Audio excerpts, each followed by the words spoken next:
So Binance CEO CZ said he has never had conversation with Do Kwon, one of the biggest prominent holders and one of the biggest people in the crypto space. Didn't even talk a single word with Do Kwon. What exactly does this mean? If you want more content like this, be sure to smash that like button. But there's actually a lot to talk about today. So with more content coming up, it's really actually insane. But in a recent interview with Fortune, CZ spoke about Terra's rebrand. He said he has never talked with Do Kwon directly, not even today. And it's pretty insane to me that Terra's collapse has been the talk of the town for the past month. The catastrophic fall brought down the community's trust vested in Luna. After quite a few revival plans, Luna 2.0 was launched on May 27th. But major cryptocurrency exchanges like Binance faced criticism for the Kwon's revival plan. A lot of people weren't happy with that. Binance CEO, being a huge spokesperson, actually never did talk about that. But the earliest support for Luna 2.0 airdrop, an exchange already distributed 30% of Luna airdrop. It played such a big role, but never again they had communication. It's pretty insane to me how all this works. Again, if you want more content like this, be sure to smash that like button. But he recently brought up an interview like one of the biggest key roles.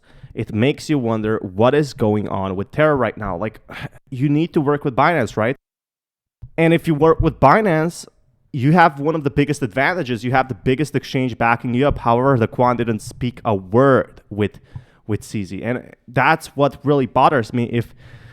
If maybe he spoke with CZ about CZ's goals, the CEO of Binance, then we could have had a better launch. The launch was not great. I think a lot of people realize that. I did not speak to him. Our investment team did all the talking with him. So that's something great. I mean, it would be cool. I'm guessing CZ is very busy. Said the Binance team invested into Terra. No conversation happened, but he tweeted at Do Kwon. Our investment team did all the talking. Had a very quick internal review process, which I'm part of, but I didn't have to talk to him. Through this incident, our team talked to him. So the Kwon did talk to the investment team, but not to the Kwon directly. Binance CEO said that the Kwon was very slow in responding and communicating. I'm sure he's busy. He said that even through the Binance is one of the largest liquidity providers for the Kwon, he was pretty slow, unlike other projects, which were quick in response. So he did take his time with responding, but Binance think the whole Terra downfall was a disaster because it hit the whole market. It just didn't hit just Terra. If it hit just Terra, I mean, yes, it would be terrible, but this actually affected almost the stock market. Some people are saying that it's going to hit the stock market as well. As CZ said in the interview, that whatever happened with the Terra ecosystem was a disaster. In the aftermath of disaster, a lot of users' values and funds disappeared. He believes that the Terra team was slow in responding immediately when USD lost its peg. So we were very slow with the response. CZ believes that the whole situation has made people more cautious and now are looking at crypto and stablecoins much more closely. And they're feared much more regulation. Is this a good thing or is it a bad thing?